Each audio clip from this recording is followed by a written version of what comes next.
नमस्कार, बहुत बहुत स्वागत और अभिनंदन आप सभी का द डिबेट में। मैं ब्रजेश मिश्रा हूं। बहनों भाइयों, उत्तर प्रदेश में बढ़ता हुआ अपराध अत्यंत चिंता का विषय है। पिछले कुछ दिनों से आप देख रहे होंगे कि बहुत ही अजीब तरह के अपराधों की खबरें उत्तर प्रदेश में आ रही हैं और विशेष तौर पर महिलाओं के खिलाफ अपराध बहुत चिंतित करते हैं। ये बताते हैं कि समाज में महिलाओं के प्रति सोच क्या है, किस तरह के भयानक और भयावह अपराध उनके प्रति कारित किए जाते हैं, दरिंदे किस तरह से बेलगाम हैं, कानून का उन्हें डर नहीं है, पुलिस का उन्हें कोई खौफ नहीं है, शरेआम हत्याएं की जा रही हैं। आम आदमी से लेकर खास आदमी तक अपने को सुरक्षित इन दिनों महसूस नहीं कर रहा है। क्या कारण है कि कानून व्यवस्था की स्थिति ऐसी होती जा रही है कि अपराध बढ़ रहे हैं, और वो भी तब जब पुलिस और सरकार ये दावा कर रही हो कि उसने अपराध नियंत्रण में जीरो टॉलरेंस पॉलिसी अख्तियार कर रखी है, इनकाउंटर्स बढ़ा रखे हैं। लेकिन मेरा मानना है कि इनकाउंटर्स अपराध को खत्म नहीं कर सकते हैं, अपराध को कम नहीं कर सकते। जब तक इन्वेस्टिगेशन साफ सुथरी नहीं की जाएगी, घटनाओं को सही तरीके से खोला नहीं जाएगा और अभियुक्तों को सजा नहीं दिलवाई जाएगी, प्रभावी पैरवी नहीं की जाएगी न्यायालयों में, तब तक आप अपराध पर नियंत्रण स्थापित नहीं कर सकते। अपराध कारित करने वालों को भी पता है कि जब वो अपराध कर रहा है तो कुछ दिनों के बाद जमानत पर छूटेगा और सबूतों के अभाव में बरी भी होगा, क्योंकि विवेचना का जो स्तर है, जो क्वालिटी है, वो बड़ी पुअर है। घटना के कुछ दिनों तक तो पुलिस बहुत एक्टिव रहती है, जब तक मीडिया की सुर्खियों में वो मसला रहता है, लेकिन उसके बावजूद शिथिल विवेचना, न्यायालयों में प्रभावी पैरवी का अभाव,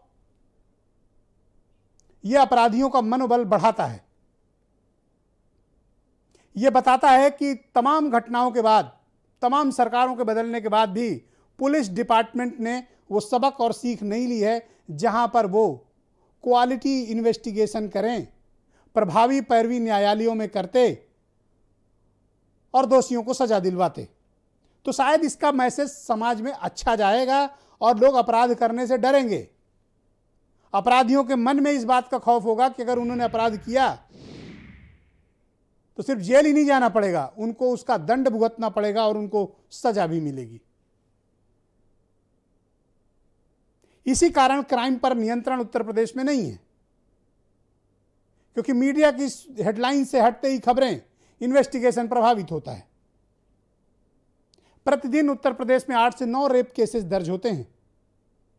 12,000 से ज्यादा छेड़खानी के मामले पूरे साल भर में दर्ज होते हैं उत्तर प्रदेश के भीतर। और पिछले कुछ दिनों में हाथरस, लखनऊ, बुलंदशहर, इटावा, आजमगढ़, जौनपुर, कासगंज, मुरादाबाद, शामली, कौन सा ऐसा जिला, शाहजहांपुर, जहां पर अपराध की स्थिति भयानक न हो, घटनाएं पर घटनाएं हो रही हैं। बुलंदशहर और हाथरस पर तो लगता है किसी अपराधियों की गैंग की नजर लग गई है।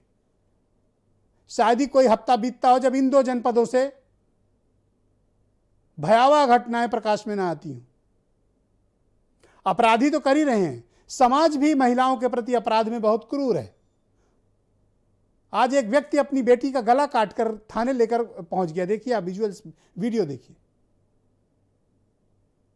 एक सभ्य समाज के रूप में हमारा आचरण कैसा है? और मैं हमेशा कहता हूं कि किसी भी देश, किसी भी समाज का आकलन करना हो तो वो आकलन वहां की महिलाओं की स्थिति को लेकर कीजिए, तब आप समझेंगे कि वो देश कितनी प्रगति कर रहा है। क्या प्रगति का मानक ये है कि एक बेटी की चीखें आपने सुनी होंगी हाथरस की, उसके पिता का किस प्रकार से बेरहमी से कत्ल किया गया क्योंकि वो छेड़खानी के केस वापस नहीं ले रहे थे। उस बेटी के मन में क्या बीत रही होगी कि उसने अपने कंधों पर अपने पिता की अर्थी उठाई है। हम किस प्रकार का समाज बनाना चाहते हैं और हमारी सरकारें और पुलिस किस प्रकार की व्यवस्था देना चाहती हैं, हमें यह स्पष्ट करना होगा। बढ़ता हुआ अपराध किसी भी समाज की तरक्की में सबसे बड़ा स्पीड ब्रेकर होता है। वो समाज कभी तरक्की नहीं कर सकता, वो प्रदेश कभी तरक्की नहीं कर सकता जहां पर अपराध की स्थिति पर नियंत्रण ना हो। महिलाओं के साथ अपराध बढ़ रहे हों, अनुसूचित जाति जनजाति के लोगों के साथ केसेस बढ़ रहे हों, उनके खिलाफ अपराध बढ़ रहे हों, बच्चों के खिलाफ अपराध बढ़ रहे हों, तो ये स्थिति चिंताजनक है। रेप की घटनाएं, एसिड अटैक, गैंग रेप के बाद ब्रूटल मर्डर्स, डकैती, चोरी, छिनैती, बैंक लूट, पिछले कुछ दिनों से इस प्रकार की खबरें बड़ा विचलित करती हैं, बड़ा परेशान करती हैं और ये बताती हैं कि डिपार्टमेंट में पुलिस के सब कुछ ठीक नहीं, ऑल इज नॉट वेल। ये सोचना और समझना पड़ेगा कि हमें अपराध पर नियंत्रण के लिए क्या तरीके अपनाने पड़ेंगे। अधिकारियों को बदल देने से, ट्रांसफर पोस्टिंग कर देने से अपराध नियंत्रण नहीं होगा। इस गलतफहमी से सरकार और लीडरशिप को बाहर आना चाहिए, किसी की भी सरकार रही हो। 22 साल में मैंने देखा है पत्रकारिता के कैरियर में, सरकारें बदली, 15-20 डीजीपी बदले और इतने ही प्रिंसिपल सेक्रेटरी होम्स बदले, इतने ही लॉ एंड ऑर्डर के डीजीज बदले और न जाने कितने एसपी या डीआईजी बदले, लेकिन अपराध का ढर्रा समान है। तो इस पर हमें विचार करना चाहिए, खासतौर पर सरकार को और पुलिस की लीडरशिप को, पुलिस डिपार्टमेंट की अपनी लीडरशिप को भी यह विचार करना पड़ेगा कि वो अपराध नियंत्रण में नाकाम क्यों हैं। मातहतों का प्रभावी नियंत्रण अपने नीचे लोगों पर क्यों नहीं है। सुपरविजन के लिए डीआईजी, आईजी, एडीजीज तक फील्ड में लगाए गए हैं, कमिश्नर प्रणाली तक लाई गई, लेकिन वो प्रभावी नियंत्रण का अभाव दिखता है पुलिस डिपार्टमेंट के भीतर, जिसका कारण है कि अपराधी निरंकुश हैं। और जिसको लगता है कि इनकाउंटर से अपराध नियंत्रण कर लेंगे तो कृपया इससे बाहर आइए। यह सोच कभी अपराध को खत्म नहीं कर सकती। अपराध तब खत्म होगा और यह सोच तब खत्म होगी जब आप दोषियों को सजा दिलाने का सक्सेस रेट आपका इन्वेस्टिगेशन का 100% हो, 80% हो, 90% हो। तब अपराधियों के मन में खौफ जगेगा कि अपराध करेंगे तो सजा मिलेगी। कुछ महीने जेल में रहकर जमानत में आके बाद में गवाहों को डरा धमका के केस नहीं खत्म होगा। समस्या है, हमें यह स्वीकारना चाहिए। बढ़ता हुआ अपराध एक बड़ी समस्या है, लेकिन हमें उसकी हैंडलिंग भी बहुत ही केयरफुली तरीके से करनी होगी। हमें यह विचार करना होगा कि बढ़ते हुए अपराध पर नियंत्रण कैसे स्थापित किया जाए, क्योंकि यही वो सरकार है जिसने चुनाव के वक्त नारा दिया था, न गुंडा राज न भ्रष्टाचार, अब की बार फलाने की सरकार। तो गुंडा राज तो बढ़ रहा है, तो जवाब तो देना पड़ेगा इसका कि कारण क्या है कि अपराध बढ़ रहे हैं और अपराध थमे कैसे। हमें इस पर भी चर्चा करनी होगी, लेकिन मैं चाहता हूं कि कुछ बयान आप सुने, फिर एक बड़ी डिबेट को हम आगे बढ़ाएंगे।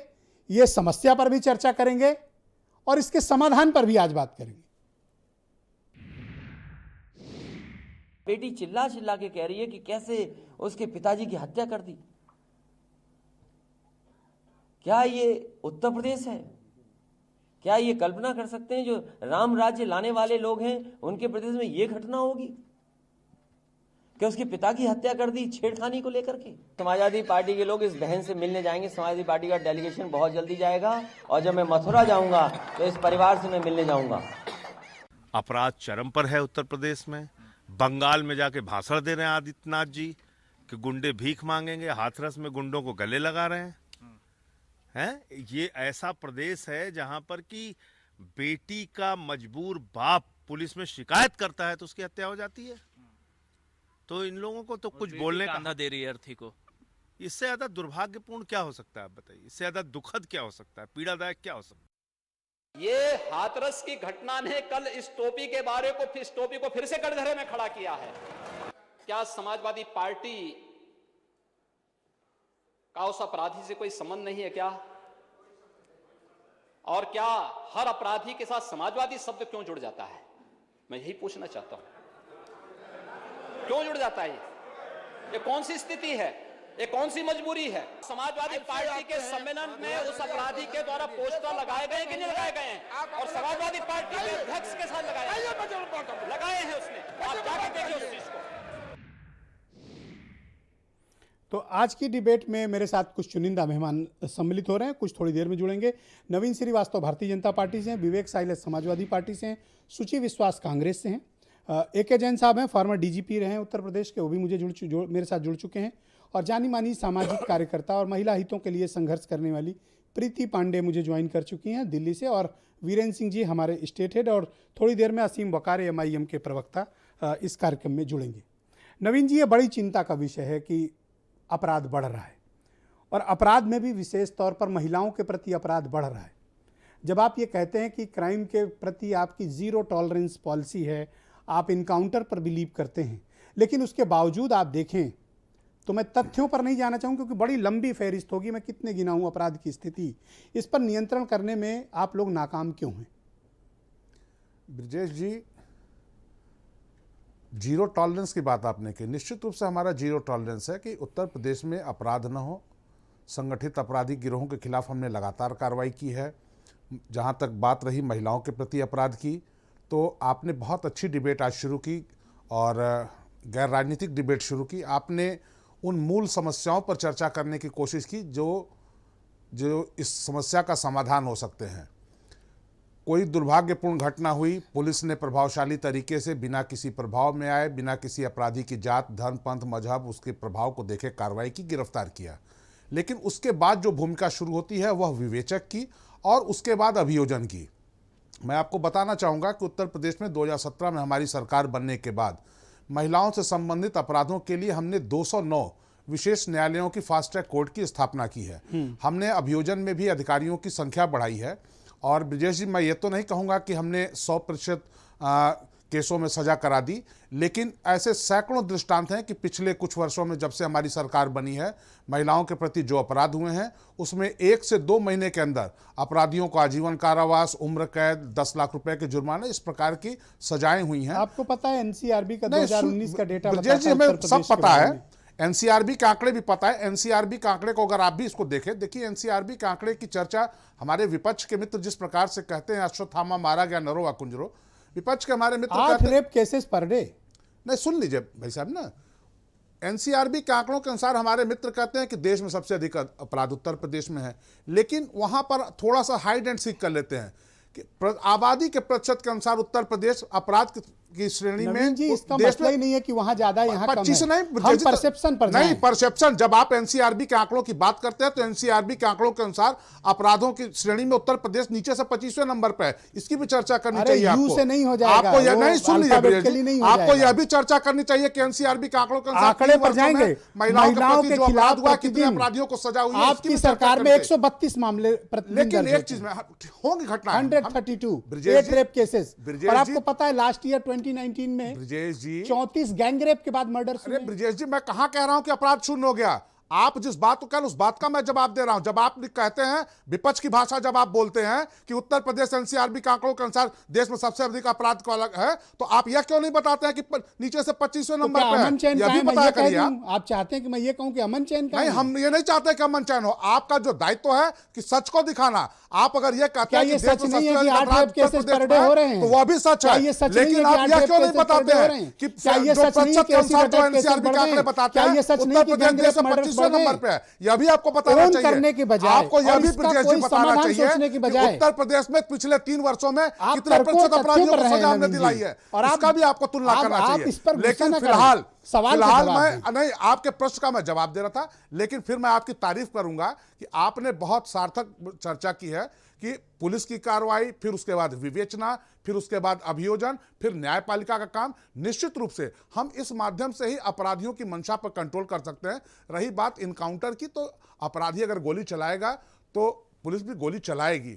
वो मारा जाए, घायल हो, वो अलग है। ऐसा करते हैं AK जैन साहब के पास चलते हैं। आपकी बात ना मेरी बात, समाधान जो आपने बताया वही है और हम उस दिशा में काम कर रहे हैं। ठीक, उनके पास 38 साल का पुलिसिंग का एक्सपीरियंस है और वो हाईएस्ट लीडरशिप जो पुलिस की है, DGP होकर रिटायर हुए हैं, वो बेहतर बता पाएंगे। जैन साहब, बहुत शुक्रिया आपका।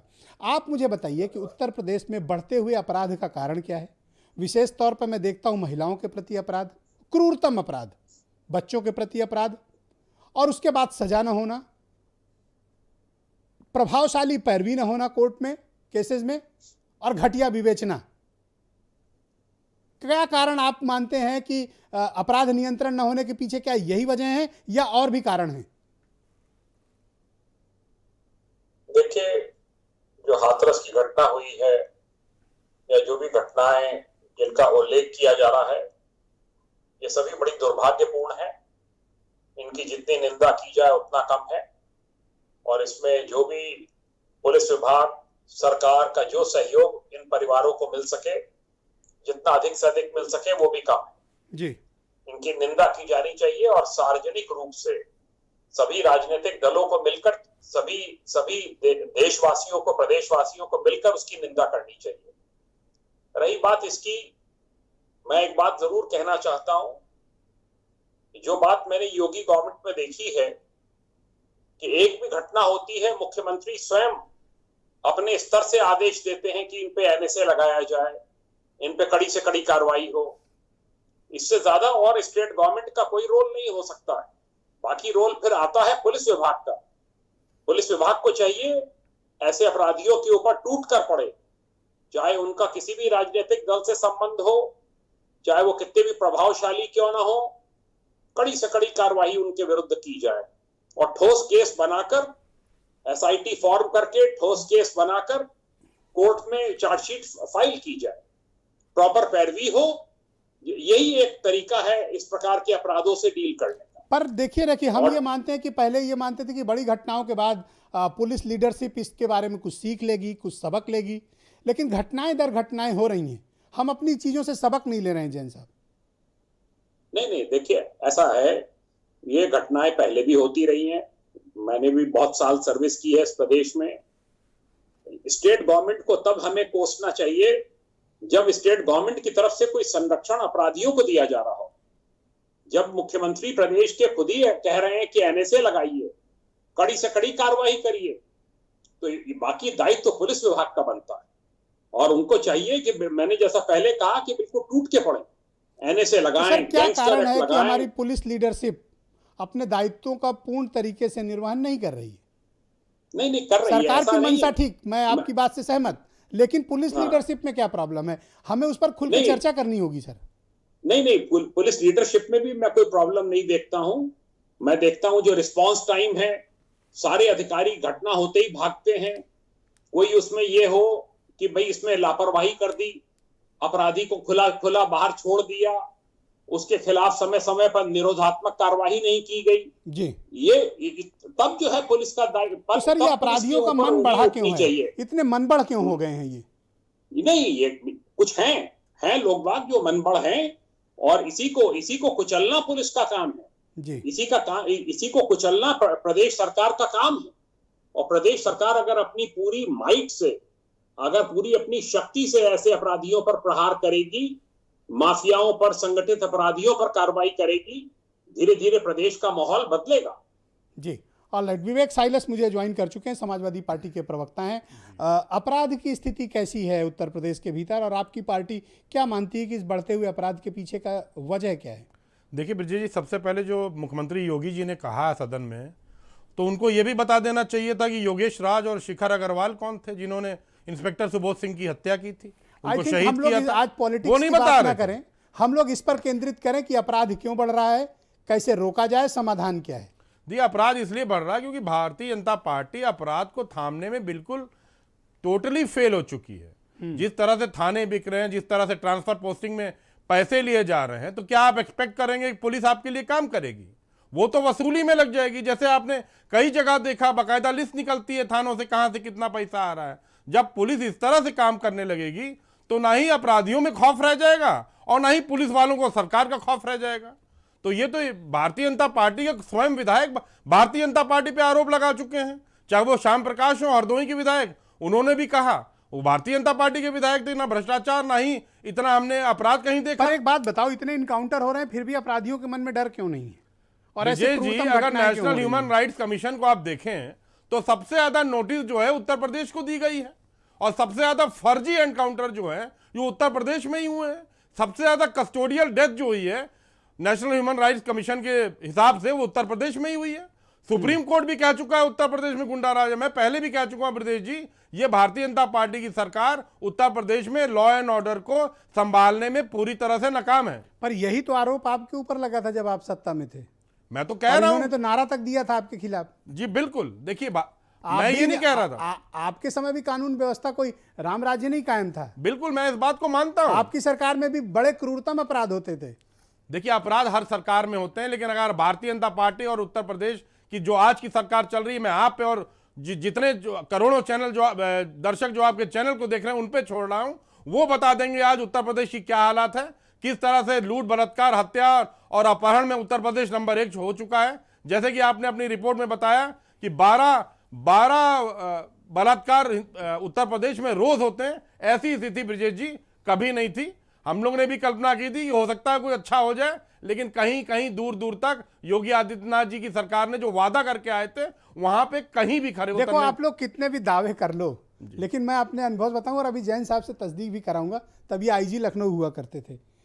कानून व्यवस्था को कंट्रोल करने का और अपराध को कंट्रोल करने का जो मायावती का स्टाइल रहा है, उससे ज़्यादा प्रभावशाली तरीका शायद ही किसी मुख्यमंत्री के पास रहा हो, जो तरीके से मायावती अपराधियों को हैंडल करती थी और कानून व्यवस्था को हैंडल करती थी।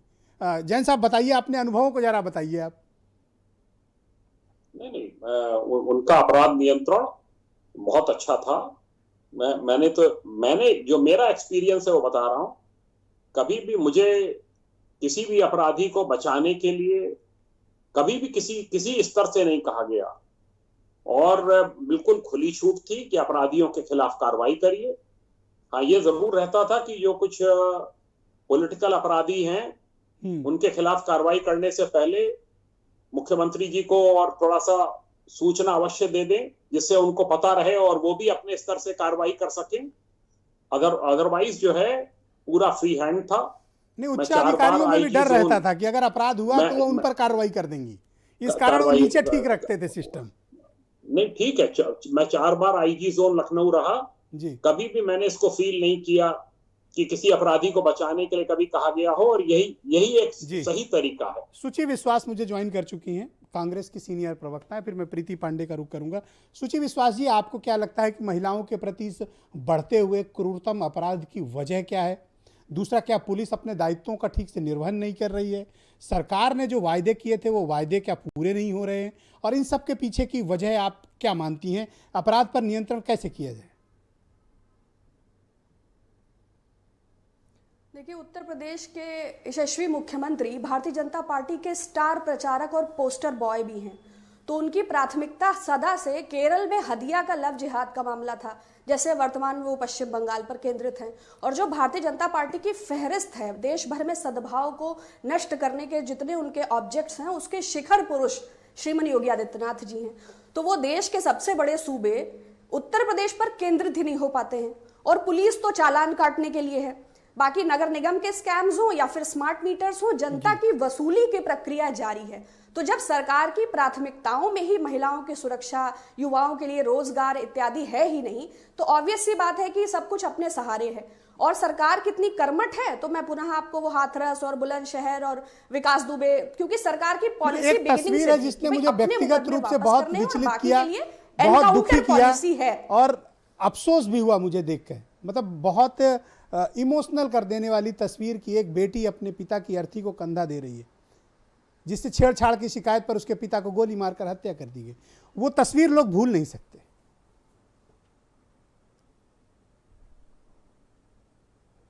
जी बिल्कुल, लेकिन ये आशा करते हैं कि जो भी राजा हो, वो केंद्र में हो, वो प्रदेश में हो, वो जनता को, प्रजा को अपना समझे और वो फैसले ले जो नीति और नियति और कर्म के आधार पर सकारात्मक हो। लेकिन जब स्वयं मुख्यमंत्री जी एक फॉसिस्ट विचारधारा का नेतृत्व करते हैं और वो प्रदेश को बांटने का काम कर रहे हैं, तो फिर उनसे ये अपेक्षा करना कि वो महिलाओं के बारे में बात करेंगे, जो हिंदू धर्म में स्वयं इतनी आस्था रखते हैं, एक मठ के वो महंत हैं, और उसके बावजूद 2:30 बजे रात को शवदाह हो जाता है और उस डीएम पे कार्यवाही नहीं होती, तो पुलिस तो चालान काटने के लिए है। थाने और कचहरी भारतीय जनता पार्टी के कार्यालय हो चुके हैं। 2 चिट्ठियों का हमारे साथी प्रवक्ता ने जिक्र किया, और पप्पू भारतौल साहब की बरेली की चिट्ठी उठाएं तो गौकशी से लेके और क्या विवरण है, ठेका पट्टा, खनन, बालू, वो सब कुछ आपको पता है कि क्या चीज कैसे उठती है।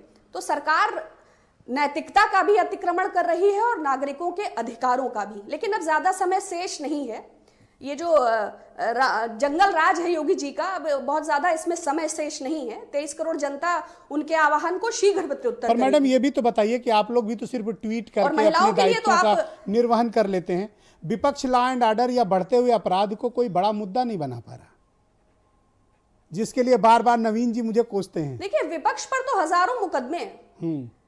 अरे मुकदमे बार से बार डरती है धारा मैडम। 144 सरकार की दमनकारी प्रवृत्ति। नवीन जी से कह के मुकदमे खत्म करा लिए जाएंगे, डोंट वरी।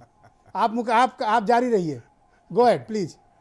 देखिए क्राइम कैपिटल ऑफ इंडिया हो चुकी है उत्तर प्रदेश। और सेंगर और चिन्मयानंद पर जाएंगे नहीं, एमजे अकबर साहब की प्रतिष्ठा को किस तरह सुप्रीम कोर्ट ने धूल धूसरित किया है, नैतिकता, प्रतिष्ठा और गरिमा के उदाहरण पर, उनके मानहानि के मुकदमे में तो करारा तमाचा है वो भारतीय धन्यवाद जनता मैडम, पार्टी की धन्यवाद। सरकार पर। और प्रीति अभी भी पांडे जी अगर मुझे नहीं दिल्ली से छेड़ते ज्वाइन हैं- कर चुकी हैं। प्रीति जी जी, बहुत जी, शुक्रिया जी, जी, आपका। thank you। महिलाओं के खिलाफ बढ़ता हुआ अपराध, उत्तर प्रदेश में सालाना 3000 से ज्यादा रेप, गैंग रेप के बाद मर्डर्स, एसिड अटैक और बढ़ता हुआ अपराध विशेष तौर पर महिलाओं के प्रति, ये बड़ा चिंतित करता है। आप कितना कंसर्न फील कर रही हैं उत्तर प्रदेश को लेकर? दूसरा, कैसे ठीक किया जाए इसको? ब्रिजेश जी, देखिए, मैं दिल्ली में कार्यरत हूँ और पूरे देश के लगभग हर राज्य में काम करती हूँ। उत्तर प्रदेश से आती हूँ, उत्तर प्रदेश की बेटी हूँ और बहुत गर्व से कहती हूँ कि मैं उत्तर प्रदेश में पैदा हुई हूँ। एक चीज़ आपसे ज़रूर कहूँगी कि ये जो मैं किसी पर्टिकुलर नेता को नहीं कह रही, लेकिन जितने भी पॉलिटिकल पार्टी के नेता हैं, जब तक ये गिद्धों की तरह बेटियों की लाश को नोचना बंद नहीं करेंगे, चाहे वो बीजेपी हो, कांग्रेस हो, सपा हो, बसपा हो, आप हो, जितनी भी पार्टियां पूरे देश में कार्यरत हैं, तब तक बेटियों को इंसाफ नहीं मिलेगा। जब तक सेलेक्टिव एजेंडा पे काम करेंगे कि एक केस हुआ तो आपको इस केस पे बोलना है, दूसरा केस हुआ तो दूसरे केस पे आपको नहीं बोलना है। बलात्कार होते हैं, शर्म की बात है कि जब बलात्कार होता है तो यह देखा जाता है पूरे देश में कि बेटी किस धर्म की है और जिसका बलात्कार जिसने बलात्कार किया वो किस धर्म से ताल्लुक रखता है। क्या यह शर्म की बात नहीं है? हम क्या समाज दे रहे हैं? मैं तो सारे नेताओं को कह रही हूं, हम क्या समाज दे रहे हैं? हम सुरक्षित किसके? आपने बिल्कुल सही कहा, क्योंकि मैं उत्तर प्रदेश में मेरी स्कूलिंग हुई, कॉलेज हुआ। एक बात मैं जरूर कहूंगी कि ठीक है, अब सबसे खुशी की बात तो यह है कि देखिए, हाथरस में जो 2 बड़ी घटनाएं हुई, मैंने पिछली बार भी डिबेट आपके साथ किया था और मैंने आपसे ये बात कही थी कि मुझे सबसे ज्यादा खुशी होगी अगर सीबीआई जांच भी हो, क्योंकि उसमें रेप की पुष्टि है नहीं है, बहुत सारे ड्रामे अलग अलग पॉलिटिकल पार्टीज के लोग कर रहे थे। मैंने आपसे ये बात कही थी कि एसआईटी भी गठित होनी चाहिए और सीबीआई जांच भी होनी चाहिए। 17 दिन में हुआ, बहुत खुशी की बात है। 2 दिन में हाथरस में जो हुआ उस पे एनएसए लगाई गई, ये भी बहुत खुशी की बात है। लेकिन मैं बिल्कुल क्लियर ये बात कहती हूं कि मैं उन सारे नेताओं से कहती हूं कि जब एक पर्टिकुलर हाथरस में कहीं बलात्कार होता है, हम भी हाथरस जाते हैं। क्या आपको ये लगता है कि ये पुलिस डिपार्टमेंट का लीडरशिप का फेल्योर है? आजमगढ़ में जब कुछ होता है तो आप चुप ही साध लेते हैं। एनसीआरबी डेटा पे एक चीज कहना चाहूंगी, क्योंकि उत्तर प्रदेश के साथ साथ दुनिया भर प्रदेश के सारे जितने जिले हैं, लगभग बहुत जगह काम कर रहे हैं हम लोग। एनसीआरबी डेटा पे एक चीज आपसे जरूर कहना चाहूंगी कि मैं अभी कुछ दिन पहले उत्तर प्रदेश में लखनऊ में एक इवेंट में थी, जहां मुझसे पूर्व डीजीपी, मैं नाम नहीं लूंगी, उन्होंने मुझे ये बात कही कि जब हम पर्टिकुलर केस, पहले तो कहीं एफआईआर अगर नहीं होती है तो बार बार देखिए कहा जाता है पुलिस को कि एफआईआर नहीं हो रही। जब एफआईआर पुलिस करती है तो जिस पर्टिकुलर शहर में ज्यादा एफआईआर हो रही है या जिस थाने पे ज्यादा, उसके एसएचओ को हटा दिया जाता है। तो पहले तो सरकार ये तय कर ले, नेता ये तय कर ले कि आपके थाने में जब कोई महिला रोती बिलखती आती है कि उसकी एफआईआर करनी है कि नहीं करनी है। क्योंकि अगर आप सबकी एफआईआर करेंगे तो एनसीआरबी डेटा देखिए बड़ा होगा, चाहे वो राजस्थान का हो, चाहे वो यूपी का हो, चाहे वो बंगाल का ह्यूमन ट्रैफिकिंग हो। तो पुलिस की भी कश्मकश है यहाँ क्योंकि डीजीपी साहब हैं, उनका बहुत बड़ा अनुभव, ये भी एक बहुत बड़ी प्रॉब्लम है। और जिस तरीके से लॉ एंड ऑर्डर पे पुलिस को, प्रशासन को, जब तक नेतागण अपने हाथ की कठपुतली की तरह नचाते रहेंगे, देखिए सबके लिए मुश्किल है बनने वाली नहीं। ठीक कह रही हैं आप। बीरेंद्र सिंह जी मुझे ज्वाइन कर चुके हैं, हमारे स्टेट हेड हैं। भाई बीरेंद्र जी, अचानक बढ़ते हुए अपराध का कारण क्या है? इससे कैसे निपटा जाए? ये किसका फेल्योर है और कारण क्या है? देखिए, बहुत देर से बातें हो रही थी कि मुख्यमंत्री अफसरों को छूट देते हैं पूरी और कानून व्यवस्था के खिलाफ वो चाहते हैं कार्रवाई हो। इस देश में या इस प्रदेश में आज तक ना कोई ऐसा मुख्यमंत्री हुआ होगा और ना आगे होगा जो ये चाहे कि कोई अपराधी अपराध करके खुलेआम घूमे। हर मुख्यमंत्री ये चाहता है कि उसके राज्य में कानून व्यवस्था ठीक रहे। किसी मुख्यमंत्री ने किसी अपराधी को छोड़वाने की कोई कार्रवाई कभी नहीं की होगी। लेकिन उत्तर प्रदेश जैसे विशाल राज्य में जो बीजेपी भ्रष्टाचार और गुंडा राज के खिलाफ वोट मांगकर सत्ता में आई थी, वो दोनों में फेल हो गई है। इस बात को लोग अब स्वीकार कर रहे हैं, क्योंकि इनके अफसरों ने इस तरह से सरकार की आंख पर पर्दा बांध दिया है काले रंग का कि उसको अपने अफसरों के सिवा, ना उनकी आवाज के सिवा कुछ दिखता नहीं है। यूपी में तमाम मामले आए। आपको याद होगा कि एक आईपीएस अफसर ने खुलासा किया था कि 80 लाख रुपया लेकर एसपी की जिलों में पोस्टिंग होती है, उसका भंडा फूटा। तो ये सरकार की पारदर्शी नीति पर बहुत बड़ा सवाल था। 5 आईपीएस अफसरों पर कार्रवाई की गई उसमें। तो भ्रष्टाचार के चलते जो लोग पद पाएंगे वो जिलों में जाकर पहले अपना पैसा वसूलेंगे, चाहे बेटियां मरे, चाहे हत्याएं हो, चाहे लूट हो, उनको इनसे क्या फर्क पड़ता है। दूसरी बात, भारतीय जनता पार्टी को बंगाल में टीएमसी की गुंडागर्दी दिखाई पड़ती है, लेकिन उत्तर प्रदेश के कानून व्यवस्था और अपराध पर, बेटियों की मौत पर वो नहीं बोलते हैं। हाथरस में लोगों को याद होगा कि रात के 2:30 बजे एक बेटी का अंतिम संस्कार जबरिया करा दिया गया था जी। पूरे देश में उसको लेकर शोर मचा, फिर भी सबक नहीं ले रहे हैं। उन्नाव से लेके, बुलंदशहर से लेके, अलीगढ़ से लेके तमाम सारे मामले आए दिन हो रहे हैं। तो ये कानून व्यवस्था जादू की छड़ी से नहीं ठीक होगी, बहुत मेहनत करनी पड़ेगी, सतत प्रक्रिया है, रोज निगरानी करनी पड़ेगी। ये हर सरकार के लिए चुनौती है। आप किसी को गुमराह करके, किसी को उकसा करके, झूठ बोलकर वोट हासिल किया जा सकता है, लेकिन चुनौती तब है जब उत्तर प्रदेश की कानून व्यवस्था को जनता ये महसूस करे कि हाँ ये अच्छी है। अचानक कई फेज आते हैं ऐसे सरकारों के सामने कि कई समय में अपराध बढ़ जाता है, कभी कभी शांति चलती है। अब ये उनके लक पर निर्भर करता है कि सरकार की किस्मत कैसी है। लेकिन महत्वपूर्ण बात यह है कि जो हमारे देश का बुद्धिजीवी तबका है, उसके लिए अपराध और जुर्म से ज़्यादा धर्म मायने रखता है। उसको इससे ज़्यादा फर्क पड़ता है कि कोई धार्मिक भावना ना आहत हो या कैसे भड़काई जाए। अच्छा, आप कहते हैं कि इनकाउंटर बहुत हुए इस प्रदेश में, तो नोएडा में अस्पताल से इनकाउंटर वाला अपराधी उठ के भाग कैसे गया था? क्या ऐसे ही इनकाउंटर होते हैं उत्तर प्रदेश में? इलाहाबाद में हो, प्रयागराज से भी एक भागा था कि वहां पर अस्पताल में इनकाउंटर के बाद मरीज गया अपराधी और बाद में भाग गया अस्पताल से, पता नहीं कैसा इनकाउंटर हुआ था।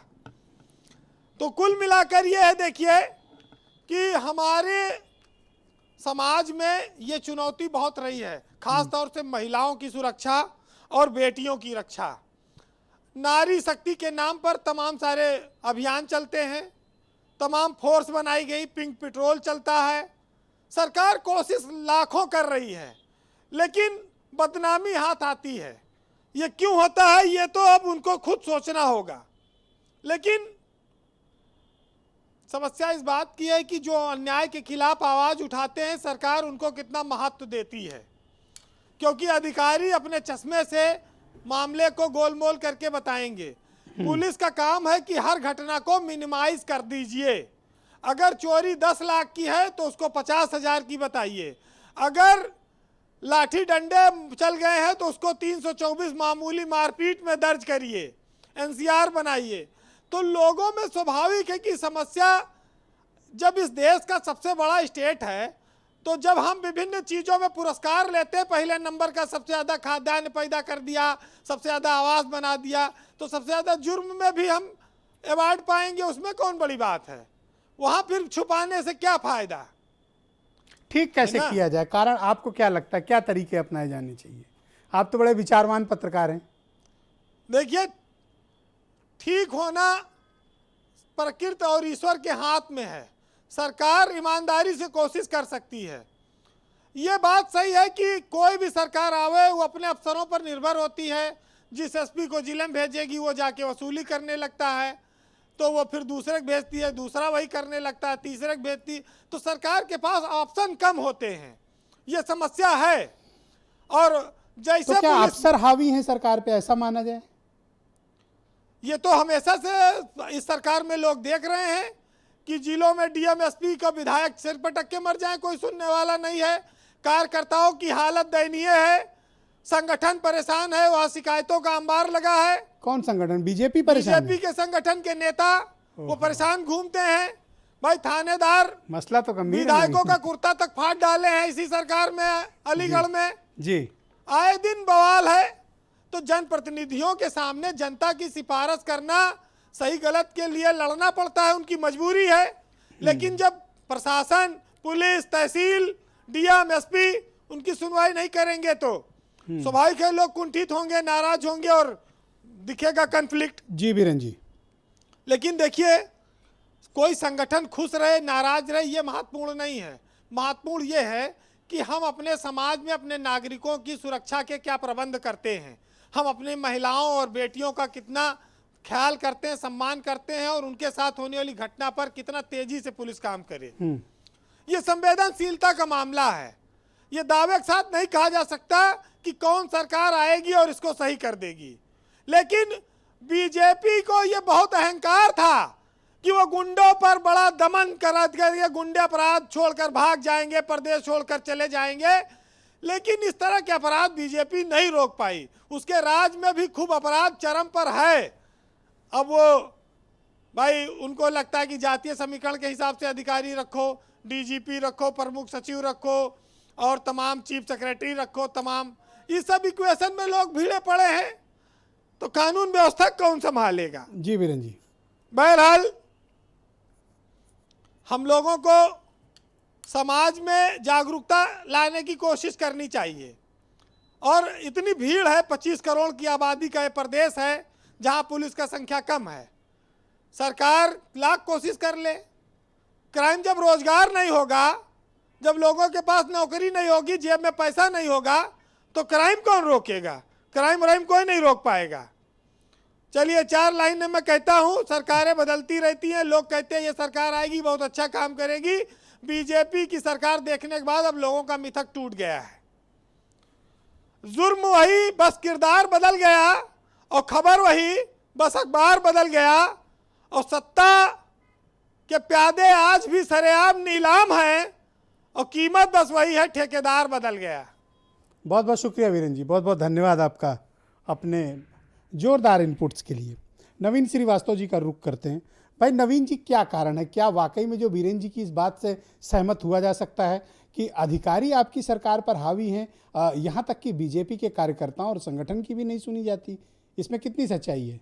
ब्रजेश जी देखिए, 2017 में जब उत्तर प्रदेश में भारतीय जनता पार्टी को प्रचंड बहुमत मिला, तो उसमें एक बहुत बड़ा कारण यह भी था कि पिछली सरकारों में जो उनके जिन पार्टियों की सरकारें थी, उनके कार्यकर्ता थानों को चलाते थे, वही प्रशासन को चलाते थे।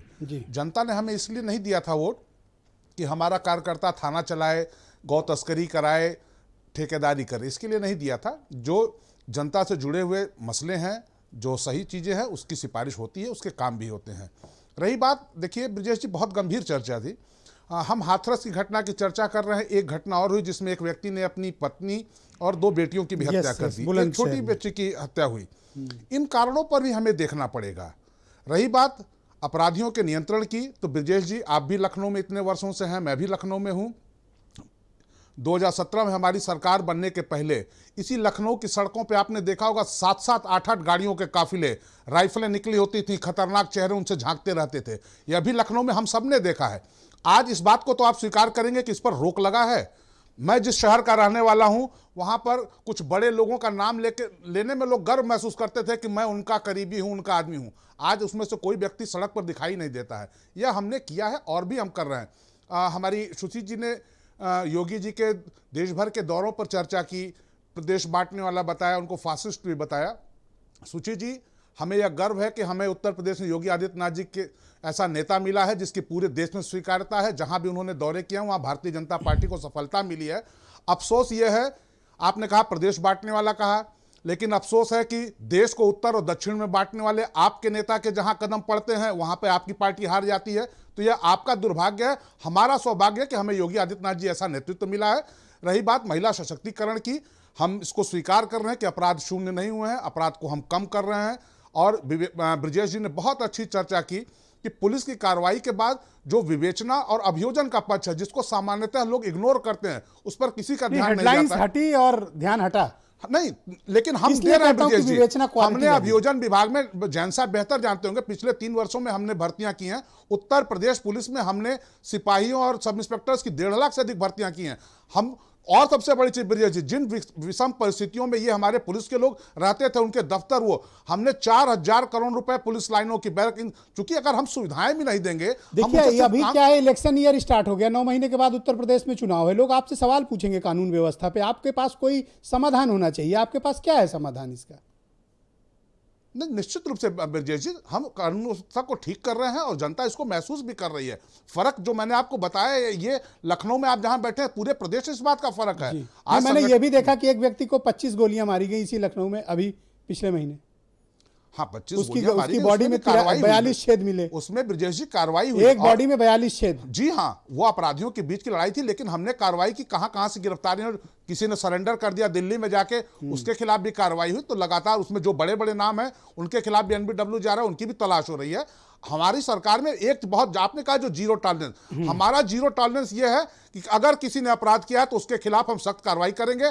और ब्रजेश जी, एक बात मैं कहना चाहूंगा, अगर पुलिस के किसी अधिकारी कर्मचारी ने अपने कर्तव्य निर्वहन में लापरवाही बरती है, जानबूझ के बरती है, उसके खिलाफ भी हमने कार्रवाई की। 1000 से अधिक पुलिस अधिकारी कर्मचारियों को हमने अनिवार्य सेवानिवृत्ति दी। डीआईजी रैंक के अधिकारियों को गिरफ्तार करके जेल भेजा गया है। AK जैन साहब की तरफ रुख करता हूँ। AK जैन साहब, एक प्रस्ताव रखता हूँ। एक ऐसा करते हैं कि एक प्रयोग करके देखते हैं और एक मशवरा देते हैं। मैंने ये महसूस किया है कि महिला अफसरों को फील्ड में बड़ी कम तैनाती दी जाती है और उनको ये माना जाता है कि ये डेस्क जॉब ज़्यादा करेंगी, चाहे वो IPS ऑफिसर हों, चाहे वो PPS हों, या फिर इंस्पेक्टर या सब इंस्पेक्टर रैंक की। आप देखिए तो फील्ड में आप गिनती के अधिकारी महिला पाएंगे जिलों में, और रेंज और जोन में तो 1 से अधिक का कोई स्कोप ही नहीं रखा जा रहा। क्या ये इस बात की आप लोगों के वक्त में या फिर पुलिस लीडरशिप में चर्चा नहीं होती कि कम से कम महिलाओं को 15 से 20%, 25% पोस्टिंग जिलों में दी जाए, ताकि वो ज़्यादा संवेदनशीलता के साथ इस मसले को हैंडल करें, बजाय उनको डेस्क जॉब कराने के? उनको फील्ड में क्यों नहीं भेजा जा सकता? और क्या ये प्रयोग हम नहीं कर सकते? इसमें क्या कठिनाई है? नहीं, महिला अधिकारियों की तैनाती होती है, पहले भी होती थी, और बहुत सी महिला अधिकारियों ने मेरे साथ काम किया है और बड़ा अच्छा काम किया है, बड़ा नाम कमाया है, और अभी भी महिला अधिकारियों की तैनाती हो रही है।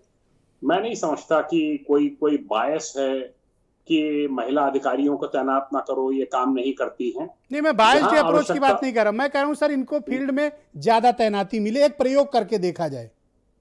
नहीं, बिल्कुल मिलनी चाहिए, बिल्कुल मिलनी चाहिए। योग्यता के आधार पर उनको तैनाती दी जानी चाहिए, मात्र इस आधार पर नहीं दी जानी चाहिए कि वो महिला हैं जी, और उनको योग्यता के आधार पर कितना वो डिलीवर कर सकती हैं, उसके आधार पर तैनाती दी जानी चाहिए और अवश्य मिलनी चाहिए। दूसरा ये कि विवेचना का स्तर कैसे हम ठीक करें, न्यायालयों में पैरवी प्रभावी कैसे होगा? विवेचना का स्तर ऐसे ठीक होगा जी, 9,500 सब इंस्पेक्टर्स की भर्ती अब आदेश जारी हुए।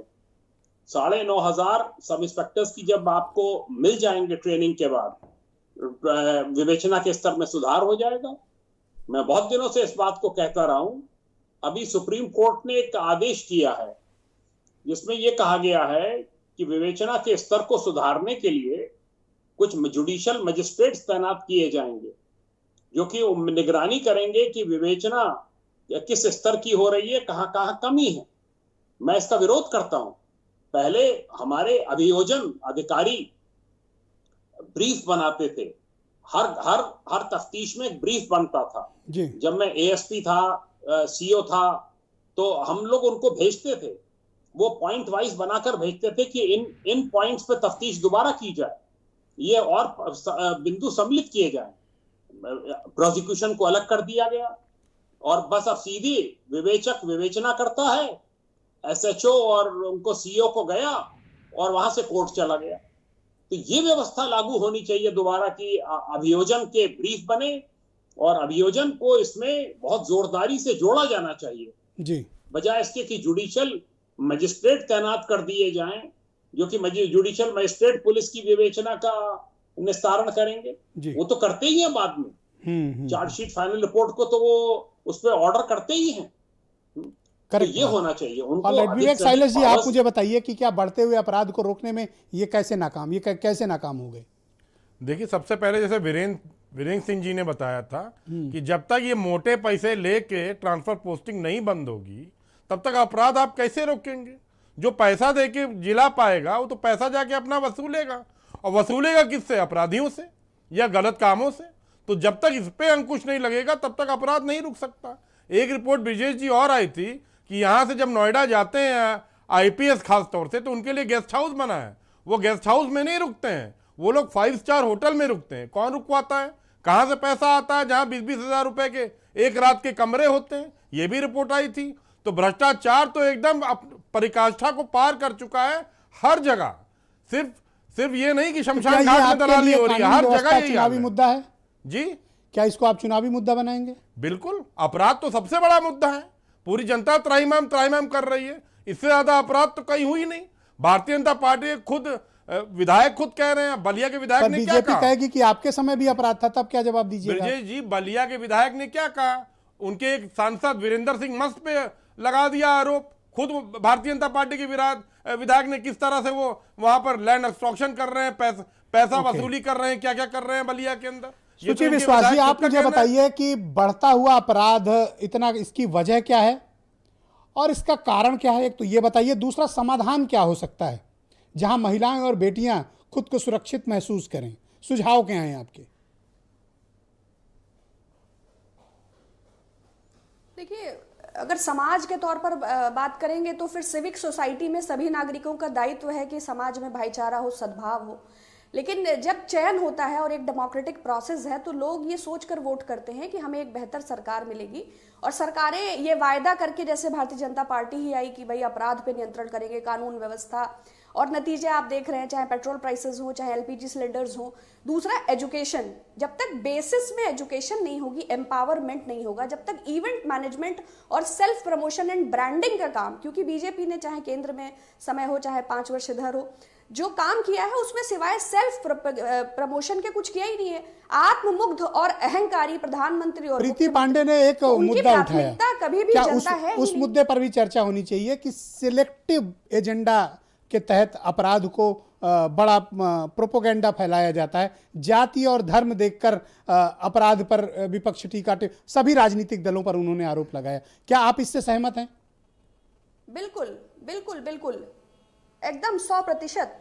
जिस तरह पेड आईटी सेल के माध्यम से सुनियोजित तरीके से राजनीतिक अभियान के तहत विपक्ष को धूमिल कर रहे हैं, जिस तरह चाहे राहुल जी के में जो गांधी और पर उन्होंने आपका भी नाम लिया, आपकी जो पार्टी खान का, अब्दुल गफ्फार कांग्रेस को भी राजनीति बोला कर है। रहे हैं, तो वो वर्तमान पीढ़ी को, जो पूरी जेनरेशन को स्पॉइल कर रहे हैं। वो चाहते हैं कि रेडिकल कोई व्यूज ही ना रहे। जब आदमी एम्पावर्ड नहीं होगा, जब अपने राइट्स और डेमोक्रेटिक और विशेष अधिकार, मौलिक अधिकार नहीं जानेगा, तो वो क्या आवाज उठा सकेगा? तो कहीं ना कहीं कुंद कर रहे हैं मानसिकता को। यस प्रीति पांडे जी कुछ कहना चाहती है। Yes Preeti ji, yes Preeti ji, go ahead. आप कुछ कहना चाह रही थी, पहले कह लें फिर मैं सवाल पूछूं। देखिए ब्रिजेश जी, आपको याद होगा उन्नाव वाला केस, उस पर मैं डिबेट में आपके साथ बैठी हुई हूँ, जो सेंगर साहब का केस था।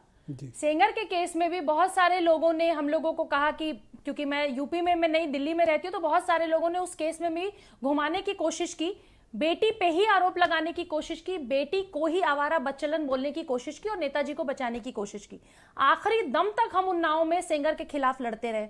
मैं हाथरस में जो ये बेटी है, इसका एक स्टेटमेंट देख रही थी और इनकी माँ का भी एक स्टेटमेंट देख रही थी। उन्होंने स्पेशली, बेटी ने स्पेशली सपा नेता का नाम लिया कि जो लड़का है वो सपा से रिलेटेड है। मेरा सिर्फ एक सवाल है ब्रिजेश जी, क्या वो सपा का है, बीजेपी का है, कांग्रेस का है, आपका है, तो उसको छोड़ देना चाहिए? यही सवाल तो मैंने पूछा था कि अगर उन्नाव में सेंगर पे ऊपर उंगली उठाएंगे हम, तो हम इस, अगर लड़की खुद कह रही है कि लड़का जो है वो सपा से रिलेटेड है, क्यों इस बात पे चुप्पी हो जाएगी? इन सबके कपड़े फाड़ने चाहिए, इन सबको समाज में बिल्कुल नंगा करना चाहिए, चाहे वो बीजेपी का सेंगर हो, चाहे वो ये जो लड़का है जिसने हाथरस में, जिसको लड़की कह रही है कि वो सपा का है। क्यों हम सेलेक्टिव एजेंडा चला रहे हैं? और मैं एक चीज कह रही हूं, कौन सी ऐसी पॉलिटिकल पार्टी है जिसका आईटी सेल नहीं है? सबके तो आईटी सेल सुचि है। विश्वास जी, आप कुछ जवाब देना चाहेंगे? सपा के राज में 200 ओके। रेप हुए तो बसपा के सुचि राज में विश्वास 100 जी, रेप हुए। आप कुछ रिप्लाई करेंगे क्या? पॉलिटिकल पार्टीज सुचि जी से हुए क्यों? क्वेश्चन ये है। एक उनका स्टेटमेंट ले लेते हैं, फिर आगे बढ़ते हैं। देखिए, आईटी सेल का पेड होना 3 रुपए 20 पैसे में पवन शर्मा को रजिया बानो बनाना, और ओपिनियन होना और प्रोफाइल होना, ये दोनों अलग अलग बातें हैं। वेरीफाइड प्रोफाइल्स जो होते हैं और जो प्रोपेगेंडा होता है, चाहे अभी जो वॉशिंगटन पोस्ट ने लिखा हो या फिर अन्य टाइम मैगजीन ने उस पर लिखा हो, या जो उस पर जरा बताइए ना, हेड्स बैठाए गए हैं सोशल मीडिया आइकॉन्स के थ्रू, तो इसलिए मैंने सवाल ब्रजेश जी वो जो हाथरस की बिटिया बयान दे रही है उस पर बोले मैडम बोलिए, क्या कह रही है जी? बोलिए मैडम। हाँ, देखिए नैतिक और अनैतिक, वैध और अवैध के बीच कोई पार्टी, कोई राजनीतिक मानक नहीं होता। जो दूषित है उसे सजा होनी चाहिए, इसके प्रति उस दल की भी नैतिकता है और उस व्यक्ति विशेष की भी नैतिकता है। लेकिन बीजेपी का ये एजेंडा है कि जब एमजे अकबर पर उंगली उठे, निलंबित और निष्कासित की तो बात ही छोड़ दीजिए, सवाल पूछने का भी नहीं, तो फिर मैं यही कहूंगी कि जो लोग महिलाओं की थैंक यू। असीम वकार मुझे ज्वाइन कर चुके हैं, एमआईएम के राष्ट्रीय प्रवक्ता हैं। वकार भाई बहुत स्वागत आपका, आप काफी विलंब से जुड़े। मैं आपसे जानना चाहता हूं कि उत्तर प्रदेश में बढ़ते हुए अपराध को लेकर आपकी क्या प्रतिक्रिया है और आप क्या महसूस करते हैं और क्या किया जाना चाहिए? सर, अफसोस उस वक्त होता है जब एक बेटी अपने उस बाप को कंधा देते हुए एक फोटो में, वो वीडियो में दिखाई देती है कि जब बेटी के साथ जो लोग अब्यूज़ करते हैं बेटी को, जो लोग उसके खिलाफ गंदी बात करते हैं, और पिता अपनी बेटी को बचाने के लिए उसका विरोध करता है तो पिता मार दिया जाता है। यह है उत्तर प्रदेश की सच्चाई और यही है उत्तर प्रदेश की हकीकत। अभी मैं पुलिस अधिकारियों को सुन रहा था, वीरेंद्र भाई ने बहुत अच्छी बात कही कि हर थाने का एक रेट है। तो मैं साहब, ये जो डीजीपी बैठे हुए हैं, जो पूर्व हैं वो और जो आजकल हैं अभी वो, इन सब को बताना चाहता हूं कि जब वीरेंद्र सिंह जी जानते हैं, बाकी लोग जानते हैं कि हर थाने का रेट है, तो आप लोग भी जानते होंगे। आप इस बात से इनकार नहीं कर सकते कि थाने का रेट होता है, कि नाके का थाना किस रेट है और बाजार खाना का किस रेट है और गाजियाबाद में क्या रेट चल रहा है। नवीन जी तो देखिए, इनको नाका और बाजार खाला ही याद है। कौन सी मजबूरी आप लोगों की है कि आप सब कुछ। सर, मैं लखनऊ रहता हूँ, ठीक नहीं कोई बात, तो मैंने लखनऊ के 2 नाम ले लिए जी। मैं ये पूछ रहा हूँ कि अगर वीरेंद्र सिंह जी को ये पता है, बाकी लोगों को ये पता है, हमको पता है, पूर्व डीजीपी साहब को पता है, तो जो वर्तमान डीजीपी साहब हैं इनको क्यों नहीं पता है? ये अपराध कैसे रुकेगा? और अगर सबको पता है तो एलआईयू को पता होगा, मुख्यमंत्री को पता होगा, गृह विभाग को जारी पता होती होगा। है बाकायदा। जब तक के ये पैसे का लेन देन बंद नहीं होगा, जब तक ये पैसे का लेन देन काफी देर से भरे हुए बैठे हैं नवीन श्रीवास्तव, अब आपको जवाब देंगे। यस नवीन जी, गो अहेड, बताइए भाई क्या कारण है? निश्चित रूप से असीम वकार जी, आपने अच्छा प्रश्न किया है, लेकिन मैं बड़े अफसोस के साथ कहना चाहता हूं ब्रिजेश जी, सिपाही से लगाए डिप्टी एसपी, लेखपाल से लगाए एसडीएम की जिन आयोगों ने भर्ती की थी, उच्च न्यायालय इलाहाबाद ने एक समय कहा था कि यह सब एक जाति विशेष के आयोग बन के रह गए हैं। आज दुर्भाग्य से वो जो लोग इन नौकरियों में हैं, उनके खिलाफ जब हम कार्रवाई करते हैं, उनका हम निलंबन करते हैं, उनके खिलाफ अनिवार्य सेवानिवृत्ति करते हैं, तब उस समय होता है कि आप उत्पीड़न कर रहे हैं अधिकारी कर्मचारियों का।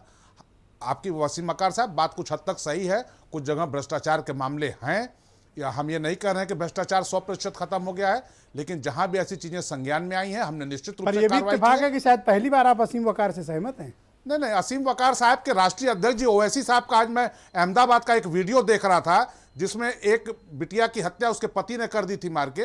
मैंने उनकी तकरीर सुनी 3 मिनट, और आज पहली बार मैंने उसको ट्विटर पर लिखा भी है कि आपकी पहली बार आपकी बात से मैं सहमत हूं। तो देखिए, महिलाओं के प्रति सम्मान, महिलाओं की सुरक्षा के लिए हम सबको अपनी राजनीतिक प्रतिद्वंद्विता को अलग करके उन मूल कारणों पर विचार करना चाहिए। प्रीति जी की बात से मैं सहमत हूं कि सिलेक्टिव नहीं होना चाहिए। सुचि विश्वास जी ने बहुत अच्छे थे, आईटी सेल बीजेपी, अरे हाथरस की बेटी जो बयान दे रही है, रेट भी पता है पर आप उन्नाव की बेटी की बात के आधार पर सेंगर को दोषी कहेंगे, लेकिन हाथरस की बेटी की बात या नहीं होना चाहिए। ओके नवीन, ओके असीम वकार, गो अहेड, बोलिए। सर, नवीन साहब से एक बात अर्ज करना चाहता हूं, आपके माध्यम से, अगर योगी जी सुन रहे हैं तो उनसे भी कहूंगा। मैं हैरान हूं कि आप दोनों आज इतने नीचे क्यों हैं एक दूसरे स्टेट में जाकर ये ना कहते, कुछ तो है जी। हाँ बोले आप, वकार भाई बोलिए। आप दूसरे स्टेट में, आप हैदराबाद जाते हैं, आप हैदराबाद जाते हैं तो आप कहते हैं ओवैसी भाइयों को भगा देंगे। आप बंगाल जाते हैं तो आप किसी और को भगाते हैं, आप दिल्ली जाते हैं तो किसी और को भगाते हैं। मैं आपसे गुजारिश कर रहा हूं, कितना अच्छा होता कि जब आप जाते और लोग आपके प्रदेश की मिसाल देते। सर आपके सामने लोग नहीं बोल पाते हैं क्योंकि आप सुनते नहीं हैं, लेकिन हकीकत यह है कि बदतरीन प्रदेशों में से अगर कोई गिनती हो रही है तो वो एक हमारा प्रदेश है। अफसोस इस बात का है सर, हम यहीं पैदा हुए, इसी प्रदेश में बड़े हुए, निश्चित रूप से आप आसिफ सब साहब, जानते आपकी हैं। बात मैं से आपसे सहमत नवीन हूं। भाई ये पूछ रहा हूं, संगठित क्या अपराधियों के आपको लिए, बुरा नहीं लगा? जिहाद करने वालों नहीं, के आप इस लिए, बात को बुरा नहीं लगा? भ्रष्टाचार आपको करने इस वालों के बात- लिए उत्तर प्रदेश में स्थितियां सर, सामान्य नहीं है, ये बताइए, स्थितियां ये खराब बताइए, हैं।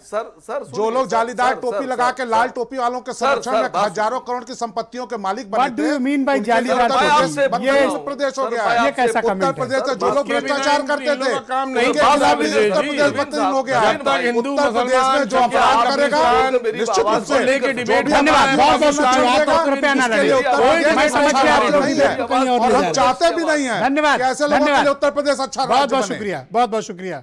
और बहनों भाइयों, आप सबका भी बहुत बहुत शुक्रिया, धन्यवाद। कृपया सुरक्षित रहें और अपने आसपास भी नजर रखें। बहुत बहुत धन्यवाद, नमस्कार।